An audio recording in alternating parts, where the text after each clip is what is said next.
Bonjour et bienvenue dans cette vidéo. Dans cette vidéo, je vais traiter de l'article dont j'ai parlé précédemment, qui est un article publié dans New England Journal of Medicine au mois de juin, qui s'intéresse à des patients qui ont fait un AVC ischémique récent et qui étaient en FA et il fallait les randomiser entre anticoagulation précoce ou anticoagulation tardive. Avant d'aller plus loin, merci de mettre un grand max de pouces bleus à la vidéo pour indiquer à l'algorithme de YouTube que la chaîne existe. Merci beaucoup.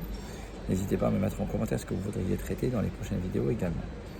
Cette étude a inclus des patients qui ont fait un réel AVC ischémique.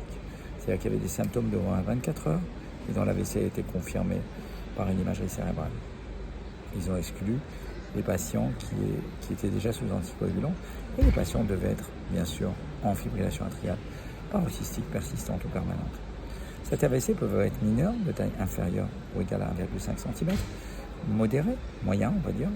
Il y a une branche superficielle corticale de l'artère antérieure, moyenne ou postérieure, ou alors pouvait être un large infarctus, soit de plus d'1,5 cm, soit du tronc cérébral ou d'une autre artère.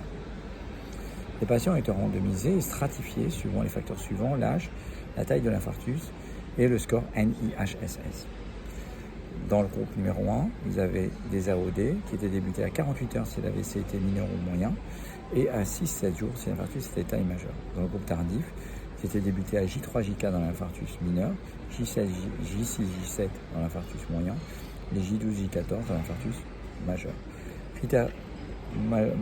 Critère principal de jugement: composite, AVC, embolie systémique, saignement intracrânien, saignement extracrânien. Il va y avoir du bruit, c'est terrible. Alors, espérons que ça va être supportable. Les aéroports, c'est horrible. Là, je suis à l'aéroport d'Alger. C'est vrai qu'ils ne savent pas ce que c'est les annonces silencieuses. Alors, qu'est-ce que ça inclut cette étude? Ça inclut des patients qui avaient un âge moyen de 77 ans, qui avaient bien sûr des facteurs de risque, qui avaient bien sûr un score CHA2DS en moyenne à 5. Donc, c'est normal pour les patients qui ont fait un AVC que les patients âgés. Par contre, le score NIHSS était faible, puisqu'il était en moyenne à 5. Il allait de 2 à 12, mais en moyenne, il était à 5. Donc plutôt, c'est des patients qui avaient des AVC pas sévères.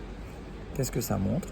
Ça montre sur le critère primaire de jugement, il y avait une tendance à avoir moins d'événements dans le groupe démarrage précoce, mais en tout cas, il n'y avait pas plus d'événements dans le groupe démarrage précoce. Et l'ensemble des critères de jugement, il n'y avait pas de différence entre les deux groupes, y compris sur les critères de saignement intracrânien. En gros, démarrer plus précocement, ça n'augmentait pas les risques de saignement et ça n'avait pas un effet délétère. Et donc, ça a fait que c'est une publication dans le New England Journal of Medicine. Est-ce qu'il faut généraliser cette étude à tous les patients? Probablement non. D'abord parce qu'elle a exclu les patients qui étaient déjà sous anticoagulants. Deuxièmement, la médiane des scores NIHSS était plutôt bas. Plutôt, c'était des infarctus cérébraux plutôt pas si graves que ça. La classification de sévérité des AVC était laissée aux opérateurs, donc elle n'était pas faite par un comité d'adjudication centralisé. Et puis ils ont exclu toutes les transformations hémorragiques. Donc les take-home message, c'est qu'on peut raccourcir les délais de démarrage des anticoagulants, mais tout simplement, je pense qu'il faut rester pour le moment dans le cas standard à appliquer les recommandations de la Société européenne de cardiologie, et le GUIDERA surtout, parce que dans le GUIDERA, vous l'avez, le GUIDERA 2021, mais bien sûr, on peut raccourcir dans des cas particuliers, maintenant qu'on a les données scientifiques. J'espère, malgré le bruit des aéroports, que cette vidéo a apporté de la valeur. Je vais la réécouter pour vérifier que le son est bon, pas dramatiquement mauvais, avant de la mettre en ligne. Et je vous dis à très très bientôt. Mettez-moi en commentaire ce que vous voudriez traiter dans d'autres vidéos. Et en tout cas, merci encore, mille merci. Mille merci au Collège algérien des cardiologues libéraux qui m'invite à leur congrès. Et merci à vous de suivre la chaîne. Et à très très bientôt. Ciao, ciao.